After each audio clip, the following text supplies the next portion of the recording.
আসসালামু আলাইকুম। Video upload করেই যাচ্ছেন কিন্তু শর্ট ভিডিওতে ভিউজ আসছে না, প্লাস চ্যানেলটি গ্রো করছে না। তো এইভাবে আপনি ভিডিও আপলোড দিতে শহীদ হয়ে যাবেন, তারপরও আপনার ভিডিওতে ভিউজ আসবে না, প্লাস আপনার চ্যানেলটি গ্রো হবে না। বন্ধুরা, আজকের এই ভিডিওতে এমনও কিছু প্রসেস বা এমনও কিছু টেকনিক আমি আপনাদেরকে দেখিয়ে দেবো। এটা যদি আপনার চ্যানেলে আপনি অ্যাপ্লাই করেন তাহলে আপনার শর্ট ভিডিও ভাইরাল হতে বাধ্য হবে।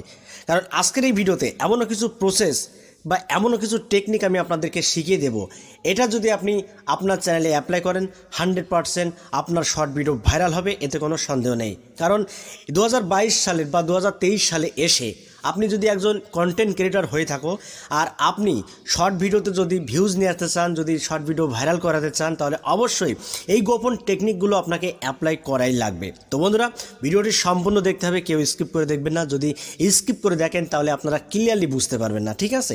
তো দেখুন বন্ধুরা, প্রথম যে টেকনিকটা আমি আপনাদেরকে শেখাবো সেটি হলো শর্ট ভিডিও আপলোডের ক্ষেত্রে। দেখুন, আপনি যে শর্ট ভিডিওতে ট্যাগসগুলো দেবেন, যতই ভাইরাল ট্যাগস হোক না কেন, আপনার শর্ট ভিডিও ভাইরাল হবে না যদি এটা আপনি না করেন। তো কি করবেন? আপনার শর্ট ভিডিওতে যে টাইটেলটা আপনি বসিয়ে দেবেন, সেই টাইটেলটা দেওয়ার পরে মানে শর্ট টাইটেল আপনি দেবেন, ঠিক আছে? বেশি লং টাইটেল আপনি দিতে যাবেন না শর্ট ভিডিওর ক্ষেত্রে। শর্ট টাইটেলকে আপনি লিখে দেবেন, লেখার পরে হালকা একটু স্পেস দেবেন। বন্ধুরা, আমি স্ক্রিনে দেখিয়ে দিচ্ছি আপনাদেরকে, হালকা স্পেস দেবেন। হালকা স্পেস দেওয়ার পরে কি করবেন? হ্যাশ দেবেন। হ্যাশ দিয়ে শর্টস লিখবেন, ঠিক আছে? অর্থাৎ হ্যাশট্যাগস আপনার টাইটেলে সরাসরি যুক্ত করে দেবেন। হ্যাশ দিয়ে শর্টস লিখে দেবেন। লেখার পরে আর কিছুই করবেন না। যদি পারেন তাহলে ভিডিওস লিখতে পারেন, যে শর্ট ভিডিওস, হ্যাশ শর্টস এবং ভিডিও স্পেস দিয়ে ভিডিও লিখে দেবেন। দেওয়ার পরে কি করবেন? একই টাইটেল কপি করবেন। কপি করার পরে আপনার ভিডিও ডিসক্রিপশন বক্সে আপনি অ্যাড করে দিন। অ্যাড করার পরে ইউটিউব অ্যাপ্লিকেশন বা ইউটিউব সার্চ বাক্স থেকে কি করবেন? আপনারা হ্যাশ দেবেন। হ্যাশ দেওয়ার পরে শর্টস লিখবেন। বন্ধুরা, শর্টস লেখার পরে দেখবেন অনেকগুলো কিওয়ার্ড বা অনেকগুলো হ্যাশট্যাগস কিন্তু ইউটিউব এখানে শো করাবে। কি করবেন? এগুলোকে কপি করে নেবেন। বন্ধুরা, কপি করার পরে আপনার ভিডিও ডিসক্রিপশন বক্সে, অর্থাৎ যে শর্ট ভিডিওটা আপনি আপলোড দিচ্ছেন সেই শর্ট ভিডিওর টাইটেলে বা ডিসক্রিপশন বক্সে আপনি এগুলোকে পেস্ট করে দেবেন, ঠিক আছে? দেওয়ার পরে কি করবেন?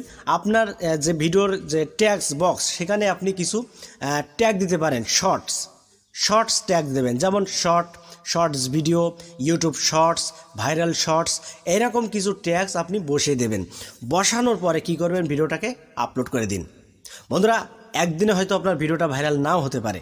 আপনি এই প্রসেসে যদি ভিডিও আপলোড করতে থাকেন, আপনার শর্ট ভিডিও ভাইরাল হতে বাধ্য হবে। এটা আমার কথা না, এটা ইউটিউবের কথা। কারণ ইউটিউবের গাইডলাইন পড়েই কিন্তু আমি বুঝতে পারলাম যে এই টেকনিকটা যদি আপনি অ্যাপ্লাই করেন আপনার চ্যানেলের সাথে, তাহলে আপনার শর্ট ভিডিও ভাইরাল হতে বাধ্য হবে। কারণ অনেকে এরকম কন্টেন্ট ক্রিয়েটররা রয়েছে যারা শর্ট ভিডিও আপলোড দিতে শহীদ হয়ে যাচ্ছে, কিন্তু ভিডিওতে ভিউজ আসছে না। কিন্তু অন্যান্য চ্যানেলে শর্ট ভিডিও আপলোড দিলে দেখুন রাতারাতেই ভিডিও ভাইরাল হয়ে যাচ্ছে। তো কীভাবে ভাইরাল হয়ে যাচ্ছে বা কী ভিডিওতে তুলে ধরেছে তারা, যা আপনি পারবেন না? দেখুন, আপনাকে কিছু টেকনিক খাটিয়ে কিন্তু ভিডিও আপলোড করতে হবে, না হলে এত কম্পিটিশনের মধ্যে আপনার ভিডিওটা কিন্তু আপনি ভাইরাল করাতে পারবেন না। অবশ্যই এই টিপসটা আপনার চাইলে আপনি অ্যাপ্লাই করতে পারেন। তো বন্ধুরা, এগুলো করুন, দেখেন আপনার চ্যানেল কিন্তু খুব দ্রুতই র্যাঙ্ক করবে এবং আপনার চ্যানেলও কিন্তু গ্রো করবে। তো বন্ধুরা, ভিডিওটি যদি আপনাদের ভালো লাগে তাহলে ভিডিওতে একটি লাইক করে দেবেন। আর চ্যানেলটি যদি সাবস্ক্রাইব করে না থাকেন তাহলে চ্যানেলটি সাবস্ক্রাইব করে পাশের বেল আইকনটি অন করে রাখবেন পরবর্তী ভিডিও আপডেট পাওয়ার জন্য। তো আজকের মতো এখানেই বিদায় নিচ্ছি, দেখা হবে অন্য কোনো ভিডিওতে। ধন্যবাদ।